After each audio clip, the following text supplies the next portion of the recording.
सागर सुधी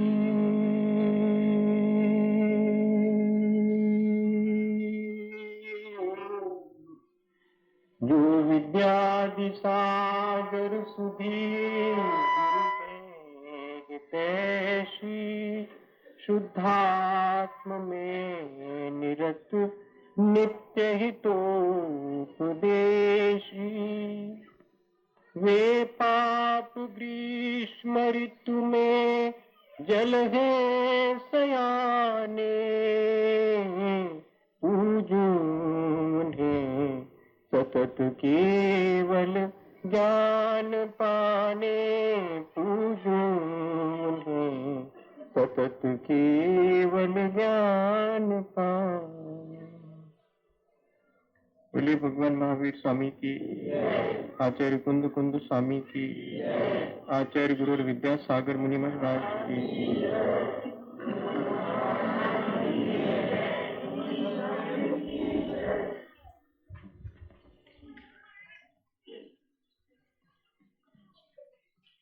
मोक्ष मार्ग प्रकाशक में टोडरमल जी ने लिखा है,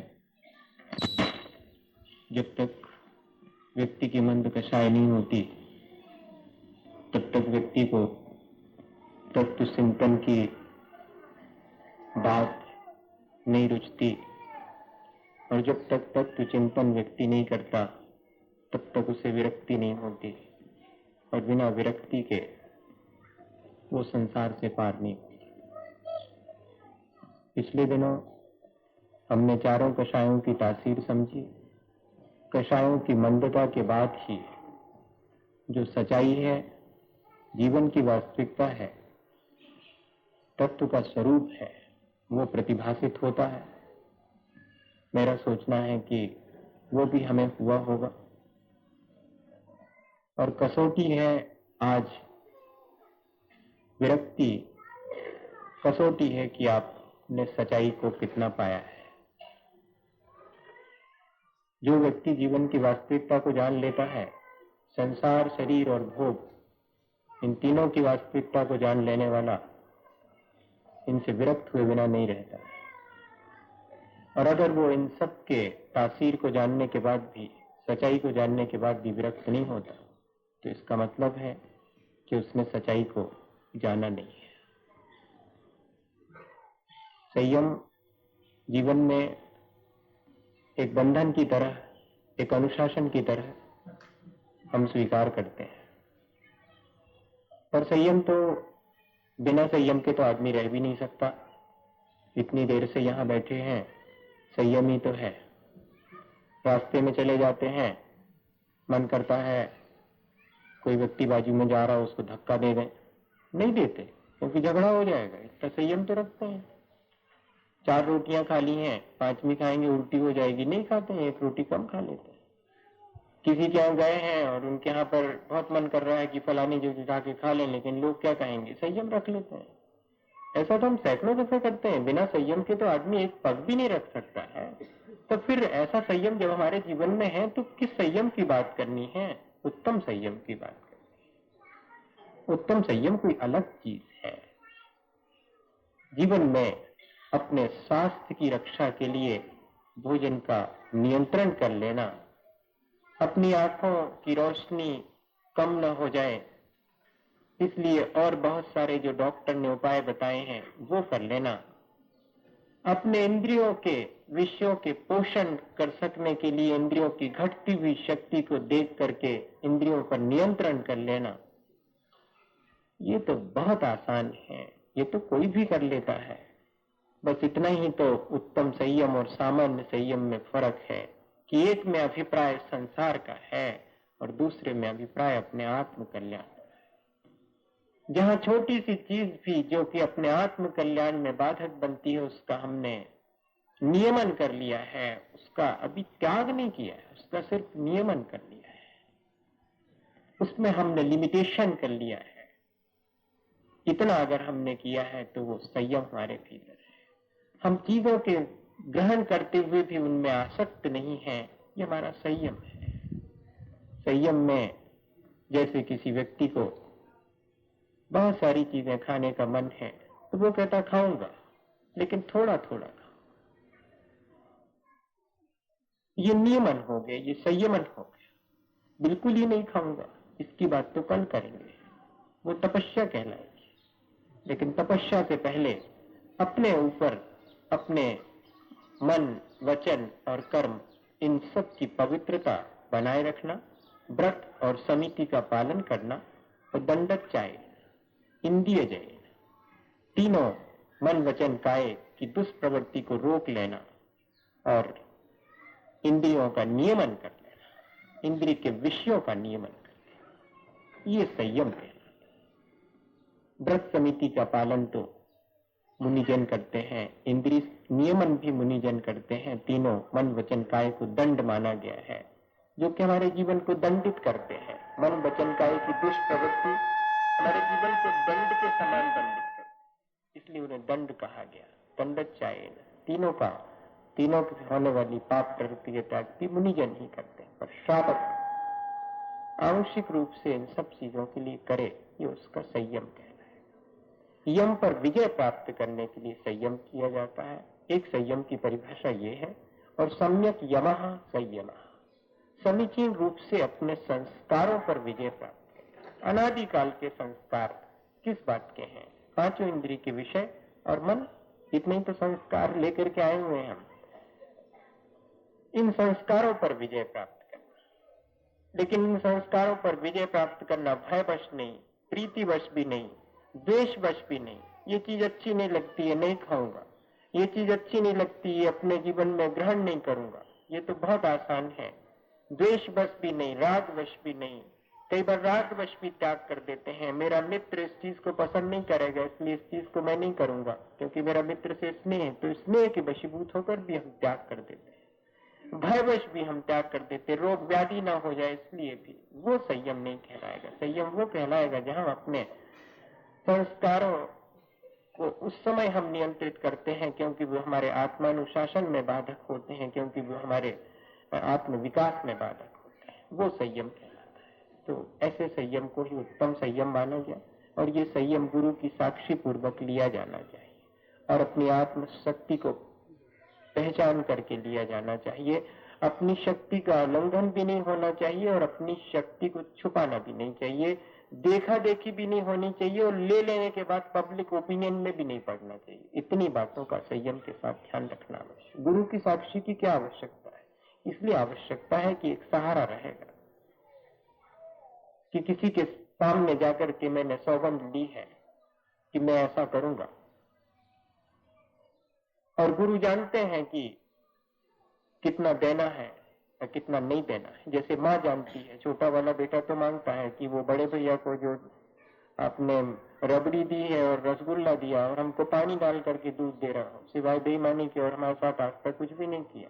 लेकिन माँ जानती है कि अभी तुम पचा नहीं पाओगे, रबड़ी तो ठीक है, मलाई भी नहीं डालेंगे, हम पानी में दूध मिला के पिलाएंगे, क्योंकि पच नहीं पाएगा। तो जैसे माँ जो है पालन करते समय बेटे को उसकी अपनी तासीर और उसकी अपनी शक्ति के मुताबिक जो चीज देनी है देती, उसी प्रकार गुरु भी जानते हैं कि सामने वाला मांगेगा तो अधिक ही मांगेगा, पर देना नहीं है, उसे उतना ही देना है, उसकी शक्ति को देख करके देना है। इसलिए गुरु की साक्षी आवश्यक है। और फिर सबसे बड़ी चीज ये है कि अहंकार वश कोई व्रत नहीं लिया जाता, व्रत तो विनम्रता से लिया जाता है। ये अहंकार है कि क्यों झुकूं, किसी के अंडर में क्यों लूं, हमारे अंडर अपने आप ले लेंगे हम, क्या हमारे पास इतनी शक्ति नहीं है, हम अपने आप भी ले सकते हैं, क्या जरूरत है कि किसी के चरणों में झुक करके लें, तो ले लीजिएगा, वैसा भी लिया जा सकता है। लेकिन किसी के साथ चलना, मैंने आपसे कहा था, बहुत आसान नहीं है। अकेले चलना बहुत आसान है, मनमानी करने की पूरी गुंजाइश है, जब चाहे तब मानाए तो तोड़ दो। कौन किसी से कहा था, कौन यहाँ पूछने आता है? किसी के साथ चलो तो थोड़ी दिक्कत होती, उसका मन रखना पड़ता, लेकिन किसी के पीछे सिर झुका के चुपचाप चलना हो तो बहुत मुश्किल है। इसलिए सच्चे देवगुरु शास्त्र की साक्षी पूर्वक, अब तो सख्यम पर सख्यम, देवता सख्यम, गुरु सख्यम, चार की साक्षी पूर्वक, आत्मा को साक्षी मान करके कोई भी नियम अपने जीवन में लेना, पर की साक्षी पूर्वक चार लोगों को बता देना कि कभी कोई तोड़ने का मेरा मन हो तो संभाल लेना। हो सकता है कि मैंने ऐसा ऐसा सोचा है कि मैं ऐसा करूंगा, घर के लोगों को बता दिया कि मैं सोचता हूं कि आज ऐसा ऐसा करूंगा। आप सबका आशीर्वाद चाहिए, आप सबकी सद्भावना चाहिए, उसमें पर की साक्षी भी चाहिए। और अब देवता सखियम, जिसको हमने ईश्वर माना, जिसको हमने अपना, जिसने इन व्रतों से अपने जीवन को महान बनाया है, उसके चरणों में उसका स्मरण भी ना करेंगे, उसके प्रति अपना डिवोशन भी नहीं, अपना समर्पण भी व्यक्त नहीं करेंगे, करना पड़ेगा, चाहे मंदिर में जाकर के या कि घर में ही। क्योंकि हो सकता है कि किसी क्षण ऐसा मन बने कि अब नहीं खाऊंगा, तो मंदिर में जाकर के कैसे सौगंध लेंगे? तो भगवान को याद कर लिया, और किसी एक को तो आपको गुरु मानना ही पड़ेगा। फैमिली प्रीस्ट की बात एक दिन हुई थी। फैमिली डॉक्टर हुआ करता है, लेकिन फैमिली प्रीस्ट आज तक किसी ने नहीं बनाया। किसी फॉरेनर ने कहा था श्रवण वेलकोल के अंदर कि आप लोग फैमिली डॉक्टर तो बनाते हैं जिससे कि अपने शरीर की व्याधियों का इलाज करवाते हैं, लेकिन अपने आत्मा की व्याधियों का इलाज करवाने के लिए कोई आपका फैमिली प्रीस्ट है, कोई फैमिली का गुरु है, जिससे कि आप अपने आत्म कल्याण की दो बातें सीखते हैं। तो उस गुरु की साक्षी पूर्वक, साक्षी से मतलब है उसकी स्मृति से। अगर वो सम्मुख है तो सम्मुख पहुंच जाएंगे, और अगर नहीं है तो उसका स्मरण करके वहीं के वहीं ले लेंगे, ताकि गुंजाइश रहे कि कल के दिन अगर कोई टूट फूट हो जाती, कोई अतिचार लग जाता है, या कि कदाचित कर्म के उदय से व्रत भंग भी हो जाता है, संयम से हम विचलित हो जाते हैं, संयम में गिर जाते हैं, तो जाके निवेदन कर सकें कि मेरे से ऐसा हुआ, कोई मेरे आत्मा की विशुद्धि के लिए कुछ उपाय बताइए, प्रायश्चित दे दीजिए। वरना अपने मन से लेने के बाद तो किससे प्रायश्चित मांगिएगा? अपना मन अपने को प्रायश्चित देने के लिए तैयार थोड़ी होता है। आवश्यक है, इसलिए गुरु की साक्षी पूर्वक। मुझे याद है नैनागिर में सन 78 में हमसे बड़े आचार्य श्री के संग में, उस समय तो चुल्लक जी अलग जी थे, मुनि महाराज जी तो फिर अरे दीक्षा के बाद मुनि दीक्षाएं हुई, मेरे सामने मैंने देखा। चुल्लक जी अलग जी थे तो समय सागर जी महाराज थे, योग सागर जी महाराज, नियम सागर जी महाराज, 3 महाराज जी थे उस समय सन 78 में। तो समय सागर जी महाराज जो सबसे बड़े हैं, सबसे पहले दीक्षित हुए, मुनि दीक्षा उनको सबसे पहले मिली। उनकी आदत में था कि अष्टमी चतुर्दशी को वो उपास करा करते थे, तो सप्तमी के दिन ले लेना पड़ता है गुरु की साक्षी पूर्वक कि कल 4 प्रकार के भोजन का त्याग कर दूंगा, आज ही से कर दिया, परसों तक के लिए, ऐसे करके लिया जाता। तो वो हमेशा लिया करते थे। सप्तमी के दिन सब बैठे थे हार के बाद, और उन्होंने कहा कि कल के लिए उपवास लेता हूं। तो आचार्य ने कहा कि नहीं, कल ऊनोदर कर लो, अवनोदर ही कर लो, थोड़ा भोजन कम ले लेना, इच्छा से कम ले लेना, आधा पेट भोजन लेना, या कि 1 ग्रास लेके वापस चले आना, या कि पूरा भोजन लेते समय 1 ग्रास कम करके वापस चले आना। अभी और आकांक्षा थी 1 ग्रास लेने की, लेकिन कम कर दिया, ऐसा कर लेना। नियम सागर जी महाराज कम उपवास किया करते थे। जब उनने देखा कि आज तो उपवास इनको भी नहीं मिल रहा है, तो अपन पहले से ओमोदर मांग लो, तो उन्होंने कहा मैं ओमोदर कर लूंगा। बोले तू उपवास कर ले। किसे क्या देना है, किसे किस तरह तपस्या करानी है, किसे किस तरह अपने अनाशक्ति सिखानी है, किसे किस तरह संयम सिखाना है, ये गुरु जानते हैं। इसलिए गुरु की साक्षी बहुत आवश्यक है तपस्या के लिए या कि संयम के लिए। इंद्रिय संयमन बहुत साधारण सी चीज है, आप अपने रोजमर्रा के जीवन में कर सकते हैं, लेकिन अभिप्राय विशुद्ध रखना पड़ेगा। अभिप्राय परमार्थ का रखिएगा कि बहुत तो खाया, आज ये चीज इतनी थोड़ी खा लूंगा तो क्या फर्क पड़ने वाला, 4 रसगुल्ले रख दिए गए हैं, भाई 2 अलग कर लो, आज तो 2 ही लूंगा, हालांकि खा सकता हूँ 4 ही, लेकिन आज मन करता है कि 2 ही लूंगा। अभी इस दूध में 1 चम्मच शक्कर डाल दी है, बस रहने दो, मेरा 4 चम्मच डाल के पीने का हमेशा मन करता है, आज 1 ही चम्मच डाल के पी करके देखूंगा कैसा लगता है। आज नियमन करूंगा, आज संयमन करूंगा अपने खाने पीने की चीजें। और 10 जोड़ी कपड़े टंगे हुए हैं और रोज कपड़ों के सामने जाकर के सोचता हूँ कि कल कौन से पहने थे और आज कौन से पहन जाना है, तो आज ऐसा विचार न करूंगा, कल जो पहने थे वही पहन के चलूंगा, देखें क्या फर्क पड़ता है। कोई फर्क नहीं पड़ता, कोई नहीं देखता कि आपने कौन से पहने हैं, लेकिन लगता यही है कि जैसे सब देख रहे हो कि कल भी तो पहने थे जी, आज कैसे पहन के आए। ये संयमन है, ये अपने मन का संयमन है, अपने इंद्रियों का संयमन है, बस इसी का नाम तो अनुशासन अपने निरंतर अनादि काल के जो वासना के संस्कार हैं, उन संस्कारों को ब्रेक करना, क्षण भर के लिए या कि पूरे जीवन भर के लिए। एक क्षण के लिए भी ब्रेक किया है आपने तो बहुत पुरुषार्थ किया है। ये संयम है। ऐसे संयम को बाहर भीतर सब तरफ से उत्पन्न करने की आवश्यकता है। और संयम ले लेने के बाद मैंने कहा कि पब्लिक ओपिनियन की चिंता नहीं करना। लोग क्या कहेंगे, लोग क्या करेंगे। हाँ, इतना अवश्य है कि लोगों को कहने का मौका न मिले। हर संयमी व्यक्ति को इतना तो आवश्यक है कि वो अपने संयम को इस तरह से पालन करे कि किसी को उंगली उठाने का मौका न मिले। लेकिन इसके बावजूद भी अगर उसके ठीक ठीक चलने के बाद भी कोई अगर उंगली उठाता है तो उसकी चिंता न करे, किसी के कहने से वो छोड़ न दे अपने संयम को।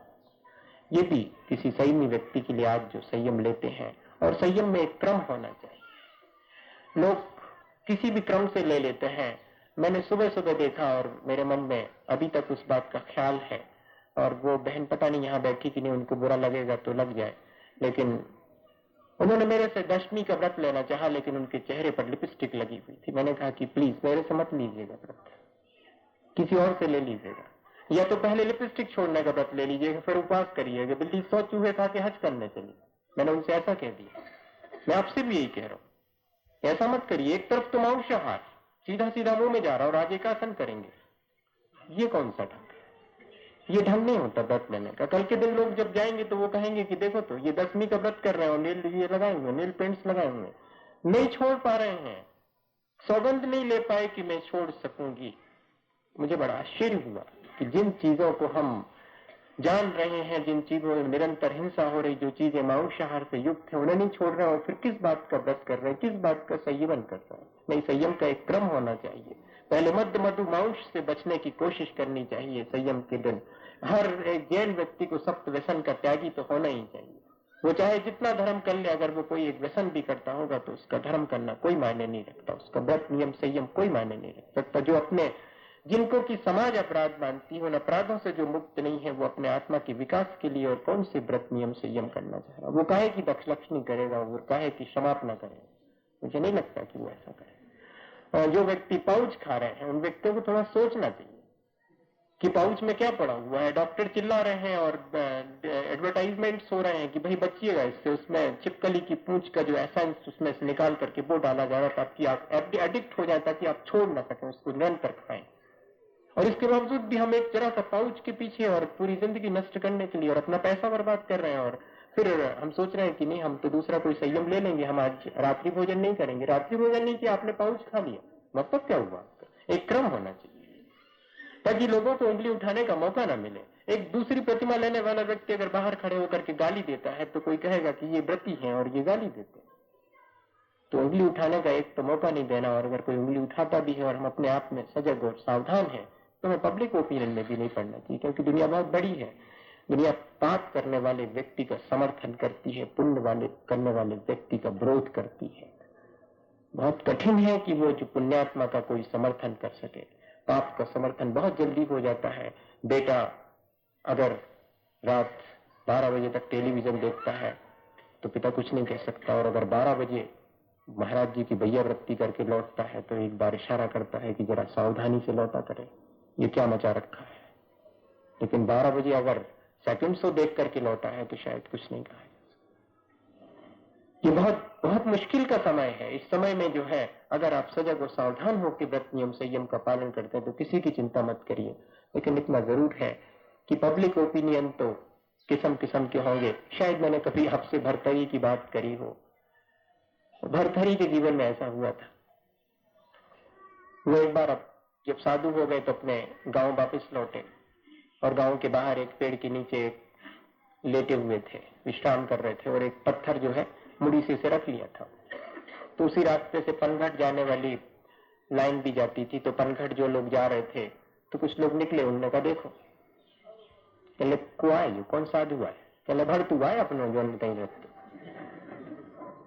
अब उनको तो भरथरी जो है साधु भी हो जाए तब भी अपने भरतू से ज्यादा थोड़ी लगता है। तो दूसरे ने कहा कि हो तो गए साधु, मनो कहले मुड़ी से नहीं छूटो, हमें मुड़ी से पथरा रखे थे मुड़ी से भी, कहले मुड़ी से नहीं छूटो, हो तो गए साधु। साधुता नहीं दिखाई पड़ती, कमजोरियां दिखाई पड़ती। मजा ये है साधुता देखने के लिए आंख चाहिए, कमजोरी देखने के लिए तो कुछ नहीं चाहिए। क्या चाहिए, वो तो जब चाहे दिखाई पड़ सकती है। तो उनने भी सोचा कि भाई ठीक है, बात तो ठीक कह रहे हैं, अब जब इतना संयम करा है तो इतना पत्थर का है, कोई बेकार में रह जाए, तो धीरे से उठाया और बाजू में रख दिया और अपने आराम से हाथ में ऐसे लेट गए चुपचाप। अब वापस लौटे वही लोग पानी वानी भर के, कहना देखो क्या नहीं कही थी हमने, तन्नक सी कह गई कि मूड़ी से धरे हैं, सो कहना फेंक दो गुस्सा में आने। अब देखो, अगर रखते हैं तो मुश्किल, अगर निकाल देते हैं तो मुश्किल। पब्लिक ओपिनियन में नहीं पड़ गया। दुनिया क्या सोचती है? दुनिया तो कभी अच्छे को अच्छा नहीं कहती, न बुरे को बुरा कह पाती है।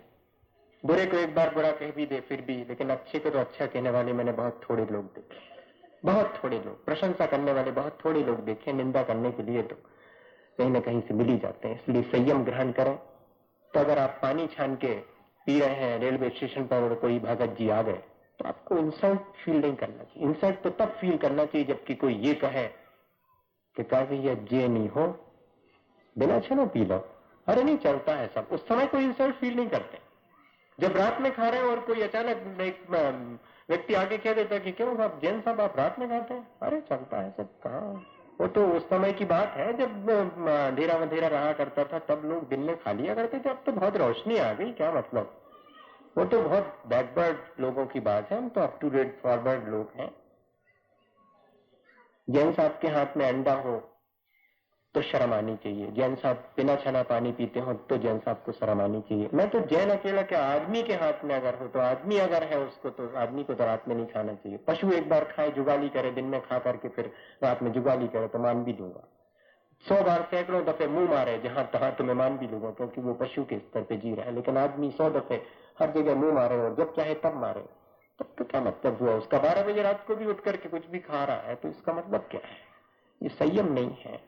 इसका मतलब है कि हमारे जीवन में प्रकाश नहीं है। आज थोड़ी सी कड़ी बात कह रहा हूं, क्योंकि सुबह से जो है थोड़ा सा मन गड़बड़ा गया है, इसलिए कड़ी बात कह रहा हूं। बहुत हंस तो लिया है अभी एलक जी ने, तो बहुत लाइट कर दिया मूड, लेकिन अभी भरा हुआ है वो कि इतनी सी लिपस्टिक नहीं छोड़ पाए। 2 महीने के लिए बहुत मुश्किल में उन्होंने छोड़ी, 2 महीने के लिए। तो मुझे बड़ा वो लग रहा था कि देखो, मैं कभी नहीं कहता, आहार के समय कभी नहीं कहेंगे कि ऐसा करिए वैसा करिए, आपकी मर्जी, लेकिन बेईमानी मत करिए। संयम के मामले में कम से कम सजग और सावधान रहिए। अपनी शक्ति तो विचारिएगा, अनंत शक्ति आत्मा के पास पड़ी हुई है, और ये इंद्रिय के विषय और कषाय, ये तो अनंत बार भी आप इनको अपने जीवन में पा लीजिएगा, इनसे कुछ भी नहीं। कितनी बार तो पहने होंगे कपड़े, कभी एक आध बार ठीक से पहन पाए कि उतारना ना पड़े, या ठीक से एक आध बार उतार पाए कि फिर से पहनना ना पड़े, ठीक से एक आध बार खा पाए कि फिर ना खाना पड़े? ऐसा हुआ? लेकिन इसके बावजूद भी कि आज तो ठीक से खाऊंगा, आज तो जैसे मैंने पहली बार खाया है ऐसे खाऊंगा, तो जरा सा सोचिएगा। मैं ये नहीं कह रहा हूं कि सब छोड़ दीजिएगा, लेकिन अनासक्त तो होइए इन सब चीजों से। बड़ी सारी बातें हम संयम पर कर लेते हैं, लेकिन एक आदमी होने के नाते जितना हमारे जीवन में अनुशासन होना चाहिए, और वो भी आत्मानुशासन होना चाहिए, वो आत्मानुशासन तो आप ला सकते हैं। और एक आदमी और एक कम से कम जैन होने के नाते बहुत मुश्किल से ये पर्याय मिलती है। कितना पुण्य का उदय होगा जब अपन मनुष्य बने हैं, और कितना पुण्य का उदय होगा कि ठीक ठीक जगह पैदा हुए हैं जहां संस्कार है। अन्यथा किसी शराबी के यहाँ पैदा हुए होते, किसी मांसाहारी के यहाँ पैदा हुए होते, तो जीवन उसी में बर्बाद हो गया होता। लेकिन हमने कितनी कोशिश करके, कितना पुण्य पूर्व जीवन में अर्जित करके ये चीज पाई, और फिर सच्चे देवगुरु शास्त्र का सानिध्य, और फिर उसके बाद मन करता है उनके सानिध्य करने का। बड़ा अतिशय पुण्य है। मैं तो सोचता हूं कि उनके सानिध्य करने का, बहुत सारे लोग होंगे जो अभी मौज मस्ती कर रहे होंगे, उनको सच्चे देवगुरु शास्त्र का सानिध्य मिलने के बाद भी उनको सानिध्य करने की आकांक्षा नहीं होती। आपको हुई है, इसलिए आपसे कह रहा हूं कि थोड़ा और जीवन में अपने अनुशासन करिए। अपने जो पूर्व के बुरे संस्कार हैं उनको ब्रेक करने की कोशिश करिए, क्षण भर के लिए ब्रेक करने की कोशिश करिए। एक माँ हमारे पास आई थी दुर्ग में, बहुत छोटी छोटी सी घटनाएं सुना करके। तो मेरे पास घड़ी नहीं रखी आपने, फिर आप गड़बड़ में पड़ेंगे, मैं बहुत बोलता रहूंगा दिन भर, रख दीजिएगा, मैं रुक जाऊंगा नहीं तो। आज लोगों का एकासन है, 10वीं है, इसकी है। अच्छा हाँ, बस 2-3 मिनट और। आपका 4:15 लगभग बज गया। तो एक माँ हमारे पास दुर्ग में आई, उन्होंने कहा कि महाराज जी हम सामायिक करेंगे। हमने कहा ले लीजिएगा नियम सामायिक का। बोले 25 सामायिक का नियम ले लेते। 25 सामायिक का नियम ले लेते, हम तो 3 सामायिक करते हैं, 25 सामायिक आप कैसे करेंगे? मैं समझ नहीं पाया असल में। तो मैंने कहा आपके सामायिक का अर्थ क्या है? बोले कुछ नहीं, 9 बार नमोकार मंत्र पढ़ना 1 सामायिक। अरे मैंने कहा फिर तो ठीक है, ले लीजिए 25 सामायिक, 9 बार नमोकार। मैंने कहा करेंगे कैसे लेकिन? बोले कुछ नहीं, देखा कि बेटा खाना खाने पे नहीं आ रहा है, हमने वहीं पर अपना रख दिया, अब रोटी वोटी नहीं बेलना है, 1 सामायिक कर लेते हैं, 9 बार नमोकार, जब तक आएगा तो देख लेंगे, अगर अभी भी नहीं आ रहा है कोई खाने के लिए तो फिर 1 सामायिक कर लेंगे। संसार के कामों के बीच भी हम परमात्मा का स्मरण कर लेंगे, क्या ये संयम नहीं है? असंयम के बीच में से हमने कोई एक थोड़ा सा पीरियड अपने लिए निकाल लिया, थोड़ा सा समय अपने लिए निकाल लिया। इतने व्यस्ततम जीवन में दुकान पर बैठे हुए हैं, ग्राहक नहीं आ रहा है तो इस बात की चिंता है कि बाजू सामने वाले की दुकान पर इतने ग्राहक, हमारी दुकान पे एक भी नहीं। आप जाके पूछने हैं, भगवान के सामने भी निवेदन करना है कि पूजा का मतलब क्या हुआ, इतने दिन से करते आए, दुकान ठीक से नहीं चलती। और उसी समय अगर ये विचार कर लिया होता कि सब अच्छा हुआ कि 5 मिनट मिल गए, अभी कोई ग्राहक नहीं है, जरा सा नमोकार तो कर लो, बहुत अच्छा मौका मिल गया। क्या ऐसा नहीं सोच सकते हैं? दुकान पर बैठे बैठे हजारों कामों के बीच में से भी अगर हम अपने आत्मा के विकास के लिए एक क्षण निकालना चाहें तो निकाल सकते हैं, लेकिन दृष्टि की बात है। अगर भीतर में मन विकसाय और तत्व का बोध हो गया होगा तो आदमी विरक्ति के लिए समय निकालेगा।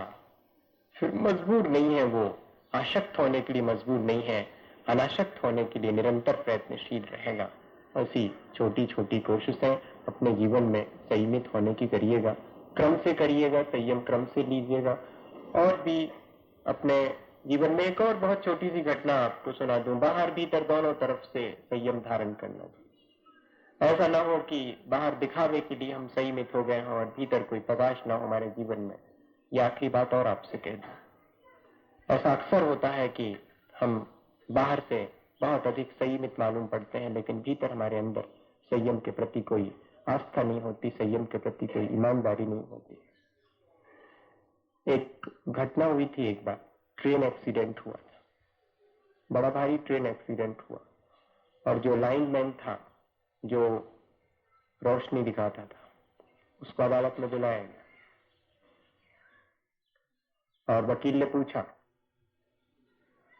कि बत्ती दिखाने वाले तुम ही थे? उसने कहा जी हुजूर, नहीं बत्ती दिखाता। जब ट्रेन क्रॉस कर रही थी रेलवे फाटक तब तुम वहां थे? जी हुजूर था। जब ट्रेन निकली तब तुमने बत्ती हिलाई थी? जी हुजूर हिलाई थी। फिर से सोच लो, बत्ती हिलाई थी? जी हुजूर बत्ती हिलाई थी। 100 दफे पूछा, अलग अलग ढंग से पूछा। उसने कहा हुजूर बत्ती हिलाई थी, आप रात 12 बजे भी पूछोगे मेरे से सोते सोते तब भी मैं कहूंगा बत्ती हिलाई थी। मैं लाइनमैन हूं, इतनी बड़ी गलती थोड़ी कर सकता हूं कि ट्रेन निकले और बत्ती ना हिलाऊं, मेरा काम ही है। अब जो रेलवे मास्टर था उसकी तो धक धक हो रही थी कि अगर इसने कुछ और कह दिया तो गड़बड़ हो जाएगी, लेकिन रफा दफा हो गया कि इसके साथ किसी की गलती नहीं है, वो तो ट्रेन एक्सीडेंट होना था, हो गया, क्योंकि लाइनमैन कह रहा है कि उसने तो बत्ती बाकायदे दिखाई थी। जब बाहर निकला वो तो रेलवे मास्टर ने बहुत पीठ थपथपाई की, तू तो बिल्कुल नहीं घबराया। कहता हुजूर घबराने की बात ही नहीं थी, वो पूछे ही ऐसा रहे थे। वो अगर ये पूछते थे कि बत्ती जली है कि नहीं जली तो फिर गड़बड़ हो जाती। वे तो यही पूछ रहे थे कि बत्ती हिलाई थी कि नहीं, बत्ती तो हमने हिलाई थी, जली हुई चाहे जली हुई, इससे क्या मतलब। भीतर रोशनी हुई है कि नहीं हुई है, हमने बाहर से सारी क्रियाएं करी हैं, तो बाहर से सारी क्रियाएं कर लेने के बाद भी अगर अंतरंग में कहीं कोई रोशनी, आत्म विकास का कोई अभिप्राय जागृत नहीं हुआ है अपने आत्म कल्याण का, तो वो ऐसे ही बत्ती दिखाने जैसा है। एक्सीडेंट होगा, इसके बावजूद भी कि आप बाहर से बहुत संयमित हैं। इसलिए जीवन में सावधानी रखें, बाहर भीतर दोनों तरफ जितना बने उतना अपनी शक्ति को देख करके, अपनी शक्ति का उल्लंघन किए बिना अपने जीवन में संयम लाने की कोशिश करें। आज तो संयम का दिन है, एक दिन के लिए ही अपने जीवन को संयमित बनाएं और एक छोटा सा क्षण भी अगर हमारे जीवन में संयमित होगा तो वो बहुत आगामी जीवन के लिए संयमित करने में सहायक होगा। ऐसी भावना के साथ में हम सब लोग अपने आत्म कल्याण के लिए संयमित हो। बोलिए आचार्य गुरु विद्यासागर मुनि महाराज।